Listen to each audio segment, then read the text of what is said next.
talk more about that in a second. So our work continues in sort of, no pun, in greater ripples. The ripple effect is about partnership with Acumen Foundation, helping understand how to do purified water around the world. So again, rather than doing the whole, we're going to come out there and tell you how to design, we created a set of collaborative design tools, and we went out to Kenya and India and designed with local people who were awesome and who had amazing ideas and actually were dying to be asked, which is a theme that we see again and again, is when you say to somebody, what do you think? They go, you mean me? And the answer is, yeah, of course we do. So they worked and they designed and they prototyped and they had brilliant ideas and they built their own prototypes for water purification systems. It was lovely. These are now in the market. This is one of my colleagues, Tatiana, talk about first-hand experiences. So we were hired by Gates Foundation and Acumen to help them understand how to innovate, how to do this thing called innovation. So we went out and we taught them by showing them, well, you have to walk in somebody else's shoes. Let's plow a field together with a cow. So we did. We created this thing called the Human-Centered Design Field Guide and Process Guide, which is basically just giving it all away for free. You can download this on the internet. I think 30,000 of them have been downloaded at this point, giving it away. The client was like, why are you giving, we've paid you all this money. Why are you giving this stuff away for free? And the answer is, well, you want to solve the problem, don't you? Well, then you can't own the answer, sorry. So increasingly, this is one of the big themes of our work, we are insisting on transparency from the beginning. I'm going to show you a project in a second, which we've just finished for Peru, where, excuse me, the entire point of the project was it could be live cast every day. The answer was going to be out there. Red Cross, we've been redesigning the Red Cross, which is interesting about the whole donation process, which has been great, helping them sort of come into the 21st century. This is an interesting one. Teenage pregnancy. It's a big issue in the States. So trying to demystify contraception for teenage girls has been a real interesting challenge. So, of course, we've been looking at it from a sort of fun, human-centered point of view. My booty status is apparently orgasmic at the moment, which is good. So understanding how to decipher birth control, understanding how to bust myths. And again, so these are straight from consumers' mouths. The kinds of things that people thought around sex were just amazing. I want to show you a film. I hope this does defend. The orgasm film.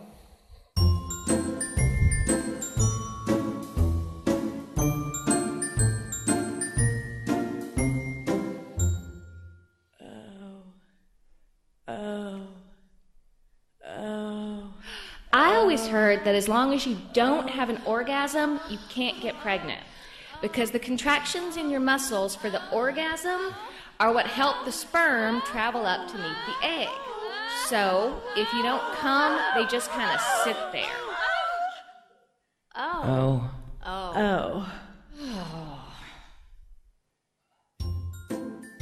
False, in so many ways. If the guy doesn't have an orgasm, then it's unlikely you'll get pregnant. But your orgasm has nothing to do with it. So go for it. Don't let the guy have all the fun.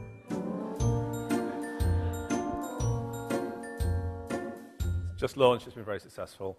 Here it is. And again, just demystifying, talking like a human being rather than some ridiculous machine about the reality of birth control. Launched a few weeks ago, very successful. Peru. Everybody keeps saying, why did governments hire you? I'm like, well, I think because we just hold a mirror up. So Peru hired us to help them understand the whole idea of how to engage the citizens of Peru in their own democracy. Peruvian citizens are disengaged from politics at local and national levels. Representatives are broadly regarded to be corrupt or ineffective, and voters are often skeptical of democracy's effectiveness. Compounding the challenge, electoral information is frequently inaccessible or difficult to navigate. So again, we could have kind of gone into some huge number here about making this all very cerebral. I'm just going to show this is what we did. We just went out and talked to Peruvians in villages and towns and said, so what's up here? And they were like, well, we don't really understand it. It's all very complicated. We don't really get it. They're all corrupt. So we started designing a whole set of ideas that would help bring this to life for them. So we looked at a whole, and again, blinding glimpse of the bleeding obvious, engagements in bureaucracy. People need simple ways to engage. And that's about as simple as it can get. All politics is local, corruption is used as an excuse for non-engagement. Nothing that you wouldn't be able to just sort of figure out. Just a sort of blinding, obvious set of statements about what it takes to engage in the political process. So we quickly prototyped a series of ideas. Messages in context. Are you going to stay seated? Let's act now. Bring light here. Build a school here. Plant a tree here. Bring water here. Let's act now. So a whole campaign was created around getting people engaged. The key is to move forward together. Let's act now. On the garbage cans, don't let your vote end here. Let's act now. Realizing, of course, that Peruvians are not all going to be on Facebook, so we needed analog as well as digital. So anything as simple as a postcard that people could write on, all the way through to the usual kind of internet and SMS messaging. So sort of multimedia campaign. Acting around the whole, sort of facing head-on the whole idea of accountability in the political system, giving people voter cards that they actually felt they had some sort of say in, and going out into villages, putting it on tables and saying to people, what do you think? Help us build these messages together. So we got really amazing responses, and people were really excited and really, really engaged, and suddenly they were like, again, wow, I can't believe you asked. It's like, well, why would we not ask you? It's your country. This is one of my favorite ideas. This is one of the ideas that we're going to implement. It's called, I think it was one of the Peruvian guys had this idea. Why don't we take our old buildings, or buildings like schools, where people actually are quite sort of community-based around, and do a mural on them that tracks the progress of what the politicians say they're going to do, a scorecard. So the municipal scorecard tracked the progress of a municipality against its campaign promises by publicly posting the information is being implemented as one of the ideas. Love this. So to me, is awesome design. Taking a building and saying, here's what we're doing. Hold us accountable. That's cool. So, Peru and accountability. Singapore, Ministry of Manpower. Again, the governmental work increases, helping the Ministry of Manpower be less scary at the immigration level, processing foreigners' work passes in a different way, so helping a portal into a country become more human-centered. And the Middle East, one of my clients is in the audience, my Middle East clients is in the audience. We had a great time together. So we've had a really interesting kind of set of conversations in the Middle East, and I think where we've settled is this idea that we want to try and help grow infrastructure there rather than contribute to problems. So our whole idea is about how can we help with the solution. So I went and did a talk there, did a TEDx there, and had a very interesting experience. We did a Facebook, what's your dream for Dubai? Had a variety of really interesting conversations about, and I did it in Arabic and English, about them co-creating their own future and getting them engaged. And talking about how countries are going to be designed in the future and throwing the questions out to the audience and everybody being the designer. This was interesting. So we had a brainstorm in English and Arabic about an hour before I went on stage because I wanted the content to be kind of fresh. And this thing happened over here where women were coming up. And there was an interesting body language. The body language was sort of almost subservient and sort of cowed. And they were putting post-it notes up like this and they were walking away. And so our translator, Natasha, said, do nothing, just let this happen for a while. This is kind of interesting, I don't know what's going on here. So we went up and we pulled a bunch of these post-it notes off, and they all said in Arabic, what about women? Women are equal. Don't forget women. Women are important. Women matter. So there was this very kind of interesting live moment where suddenly we were like, wow, there's a conversation going on here. So on stage, much to the organizers, I think, chagrin, I said, I'd like to just tell you what I'm hearing here. So I said, I'm not judging, but I'm just telling you that there's a group of people, here they are, that don't feel represented in this conversation, just so you know. So we ended up having a series of really interesting conversations, which have led into a whole series of other conversations, and I'm hoping this is going to happen. Been invited to go to Tehran to host a TED there about women in Tehran. Fingers crossed. Terrified. FYI, awesome accessorizing by the ladies of Dubai. It's all about the bling. Love them. So we've been working with the Dubai Economic Development Board, helping them design their entrepreneur center. And I think one of the ideas, and this is one of the ideas I'm going to throw at you guys, is we said to them, you need some icons of homegrown excellence. This whole idea of bringing everybody in from the outside who's awesome is good, but you guys need to create your own. So the whole idea of working with local young Emirati guys and women and helping create a culture of entrepreneurship was something that they were keen to do and we were very keen to do as well. So we designed this center sort of conceptually, and this being Dubai, they just took the sketch and they built it that afternoon. So it's up and running. And it's really great. These are the Wild Peter boys. Jackie, wherever you are in the audience, I'm sure you know them well. These guys are two young sort of rock and roll Emirati guys. They're all twittery and groovy. And they have a shawarma business. They call it the Starbucks of shawarma. So it's a sort of rock and roll sandwich business that's homegrown. Everybody loves them. They're awesome. They're super, super hot. And they're sort of rock stars. And to me, that's really exciting and really important, is to be able to be part of a conversation where that's the output. So we're talking to Greece at the moment, and I'll tell you this story in a second. I shared this case history with the Prime Minister of Greece. And I said, you need some Greek icons.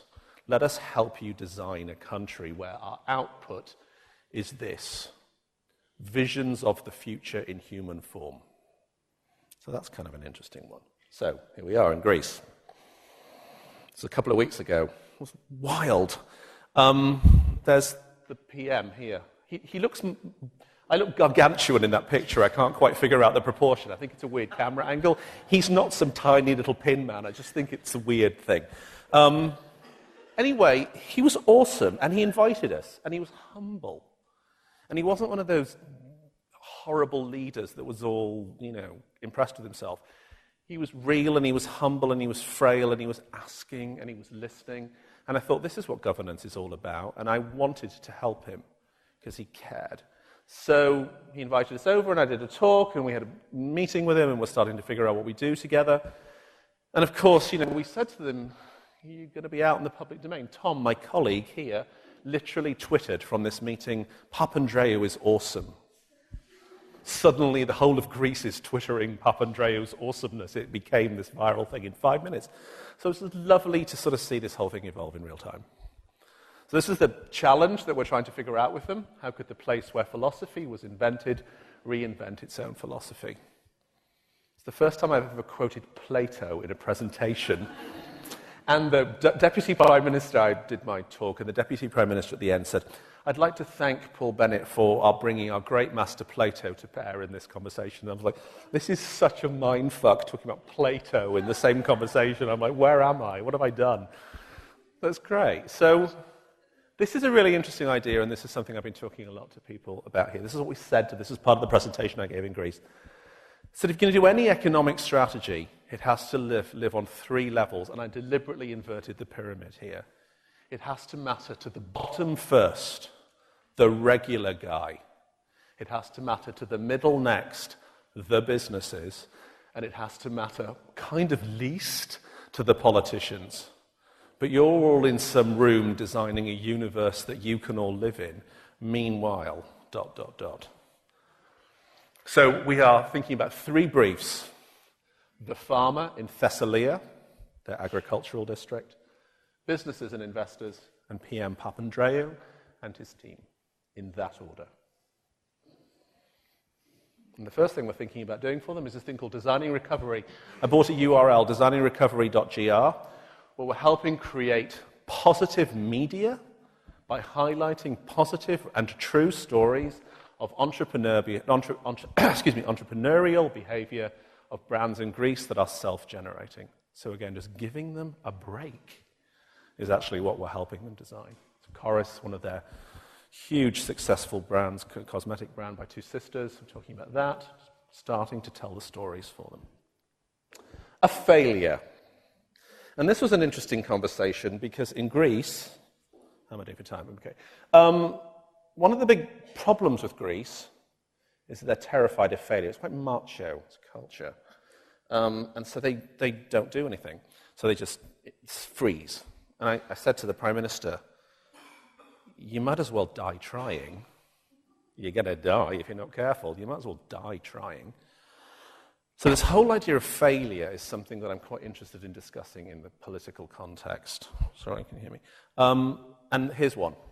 So we're invited to Iceland to help the Icelandic government. And this is kind of the culmination of a lot of things that just drive me up the wall. So on Facebook, we talk to Icelanders. How are we doing? What do you think? Icelanders are desperately communicative. Help. It's fucked here. It's awful. Come and help us. I went there and did my beautifully accessorized, I hope you notice, Icelandic felt scarf. Went on telly in an Icelandic suit, did the whole number. You know, it was a big deal. Guy was asked for an autograph in Reykjavik. It was hilarious. Met all the dignitaries. That's the Prime Minister, I think his name is, anyway, and we all did the dance. Went out to the industries. This lady here is an agrarian. She's awesome. She's trying so hard to create an industry where there's none. Imagine trying to grow pineapples and bananas in Iceland. That's courage, right?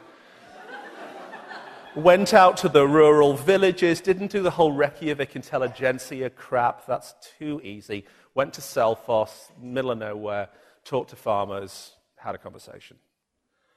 Talked about the whole idea of collaboration in both English and Icelandic and how everybody needed to be part of the process. Suggested a project that we help give people a shared vision for a future Iceland. All sounds good on paper. Made a movie because I was terrified that they weren't, as I said before, looking at the hospital ceiling. So we made a movie called Hopes and Fears of the Icelanders. It played on TV. I'll play you a little section of it. This poor woman at the beginning. Fyrir nokkrum árum var ég svo hrikaleg plön og ég ætlaði að fara, þú veist, út að læra og ef ég ætla ekki að læra þá ætla ég bara að fara að ferðast og bara, þú veist, hafa gaman og að skemmta mér og bara, en núna einhvern veginn þá heldur maður sig, þú veist, maður ekki alveg í þeim hugleiðingum, maður vill frekar og eins og ég ætlaði að fara í nám núna kannski í haust sem ekki, ég get ekki tekið lán fyrir því þannig að þú veist, þá missi ég vinnuna mína ef ég fyrir það nám og þannig í raun ég bara svona og reyna að halda í vinnuna sína og frekar þá fresta námi en svo getur mér alltaf verið að þetta taki bara. So not only does she have leukemia, which sucks, and she's in economic freefall, she can't go to school. This is heartbreaking. So I want to talk about spiral dynamics, because I have absolutely no idea what it is. But this is what the Deputy Prime Minister of Iceland was obsessed with using as a process to design the country. And so he kept on saying to me, but I want to use spiral dynamics. You guys will understand that, right? Spiral dynamics. And I said, I'm sorry, I've never heard of it. I actually had to Google it. And so we Googled spiral dynamics. And I don't really understand it. It seems to be this incredibly circuitous process about spiraling in a dynamic way, I guess. But up your own arse, one would probably assume. And fine. Absolutely fine. Nothing wrong with an incredibly rigorous process. But this is the view from my hotel window as I'm there. 6,000 Icelanders who are losing their jobs are protesting outside this building here, which is Parliament. And they are banging, and it sounds kind of funny to say this, they are banging pots and pans, because that is all they have to express their frustration. And there we are spiraling in a dynamic way to nowhere. And this was a line. So we never worked with Iceland because they couldn't really get anything I've just presented to you, which was they just need to do something tomorrow because these people are losing their jobs. So that's my fear in all of this, is that we lose the plot and use process and rhetoric and complexity as a substitute for action, and that we failed. So for me, speed, tangibility, and doing it together is what it's all about. And getting a little short for time, and run through some quick stuff. Nurses in Kaiser Permanente, designing their own roles and jobs, eventually creating a new process flow for themselves that they all feel very excited about. I'm going to run past this one. I'm going to show you this. school children in India. We arranged a contest for school children in India to help identify what the problems of the future were going to be in India and how they wanted to help solve it. I kind of expected this to be a bit of a drawing contest. I didn't think it was going to go as deeply as it did. One of the ideas that sort of shook us to the core was this one here, which was that children were really aware of the fact that alcoholism is very, very prevalent in rural India, and that their parents were abusing them and were abusing alcohol, and therefore they were at the end of a very difficult food chain. So one of the things that they wanted was to bring awareness on prohibition of liquor sale and consumption to bear in India. Wow. So kids, 8 and 9, designing for alcoholism. Wow. And finally, Jamie, it's our client, nice guy. And we're up to our eyeballs in the food revolution, which is great. So he got the TED Prize for food. So he went out there and talked very eloquently about food. I want to tell you about something. I want to tell you about something that kind of epitomizes the trouble that we're in, guys. Okay? I want to talk about something so basic as milk. Every kid has the right to milk at school. Your kids will be having milk at school, breakfast and lunch. Right? They'll be having 2 bottles. Okay? And most kids do. But milk ain't good enough anymore because someone at the milk board, right? And don't get me wrong, I support milk. But someone at the milk board probably paid a lot of money for some geezer to work out that if you put loads of flavourings and colourings and sugar in milk, right, more kids will drink it. Yeah. And obviously, you know, now that's going to catch on. The Apple board is going to work out that if they make toffee apples, they'll eat more apples as well. Do you know what I mean? For me, there ain't no need to flavour the milk, okay? There's sugar in everything. I know the ins and outs of those ingredients. It's in everything. Even the milk hasn't escaped the kind of modern-day problems. There's our milk, there's our carton. In that is nearly as much sugar as one of your favourite cans of fizzy pop, and they're having 2 a day. So, let me just show you. We've got one kid here having, you know, 8 tablespoons of sugar a day, you know. There's your week. There's your month. And I've took the liberty of putting in just the 5 years of elementary school sugar. Ouch. Just from milk. Now, I don't know about you guys, but judging the circumstances, right, any judge in the whole world would look at the statistics and the evidence, and they would find any government of old guilty of child abuse. That's my belief.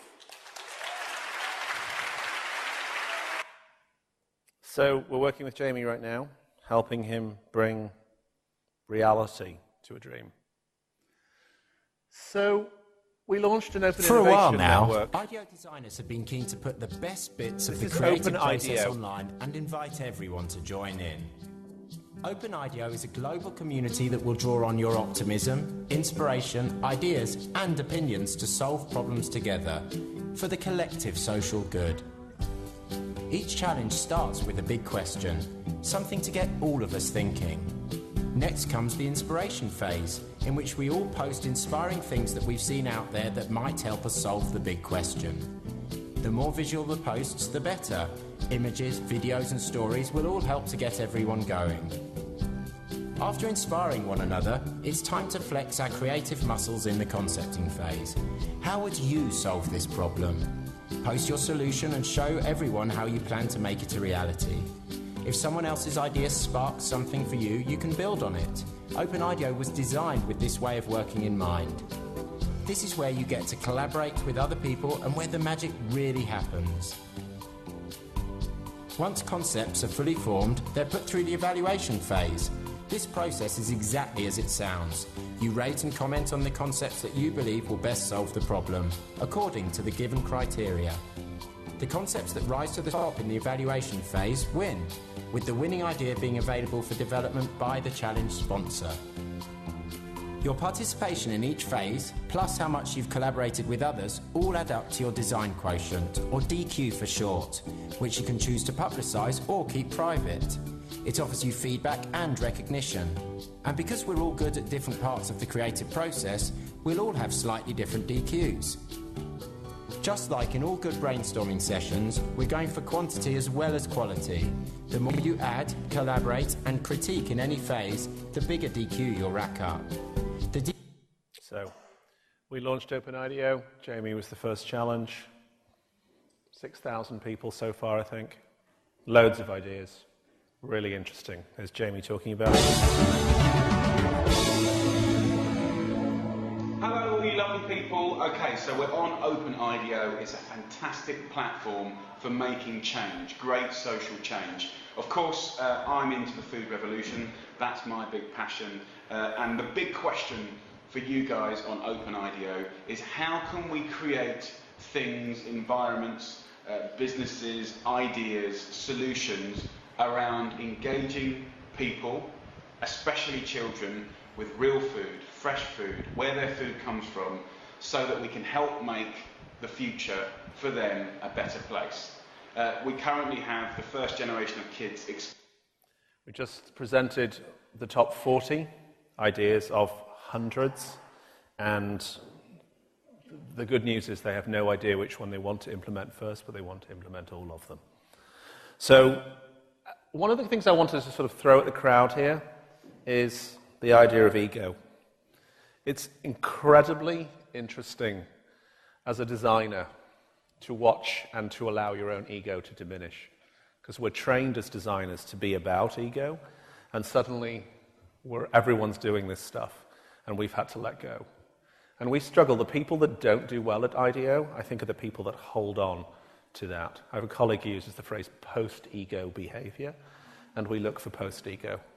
So as our world and our toolkit and our design people gets broader and broader, there's still a struggle. I'm not going to pretend there isn't, but it's really exciting to be part of this journey. So these challenges are pouring in now. I've had conversations with you about them here. So we're looking at students in the developing world. We've just done Open Planet with Sony, looking at technology and environmentalism. And then finally, I'm off to the Amazon on this trip to do a TED Amazonia. And the question is, how might we collectively design quality of life for all species on the planet? That's about as big as it gets. I'm actually really excited about this talk. So that's us. I'm going to end with a few thoughts about you, because it's been incredibly exciting to be here this week. First of all, you're in a good place. Australia sailed through the global downturn as the only advanced economy not to enter recession and became the first to signal the start of the recovery by lifting rates in October. Well done. Well done. The Lucky Country, famous book, is pretty sort of prophetic, I think. So, advice I give to almost every client: never waste a crisis. It's good. Use it. It is your moment to leap, without sounding like some hideous motivational speaker. It is. We should all be singing Tina Turner, Simply the Best, and high-fiving each other. But it is your moment to jump. I think it's a good moment for you to shine. I think you're in a good place. I think you're good people. And I think you're in a good place to leap. So, having just done a test with you all, which was, I'll come and do a workshop and I want to see if people get it. I'm really happy to officially announce you get it. And I had a blast in the last couple of days. So we created 5 archetypes that I mentioned earlier. 5 consumers: Vietnamese girl, indigenous guy, indigenous couple, suburban couple, urban couple, and we designed against them. We brainstormed, and we collaborated, and we ideated, and we talked about how might we design and make happen a social movement about reclaiming the need and importance of family time through food, which we all got very excited about. And we had food print and women, and some awesome idea about women helping women in the food world and what that could all be about, the sort of sister network of women helping women create new food businesses. And here we all are, our team, designing, thinking, and collaborating. And it was amazing to be part of it with you. And that's what we did, back to the beginning. It was collaborative, it was human, it was simple. And we are holding hands, and we pledged that we were all going to sit in that same room 3 years from today at the next one of these, and we were going to have made this shit happen. But I beseech you for this, which is, don't do this, please. Don't spirally dynamic. Got a piece of advice, you're at a fork in the road, take it. Anything is better than nothing. Please act. One of my favorite quotes of all time, I'll end with in a second, but break the problem down, as I've been saying all day, into small chunks. So my favorite quote, don't worry about the world coming to an end today, it's already tomorrow in Australia.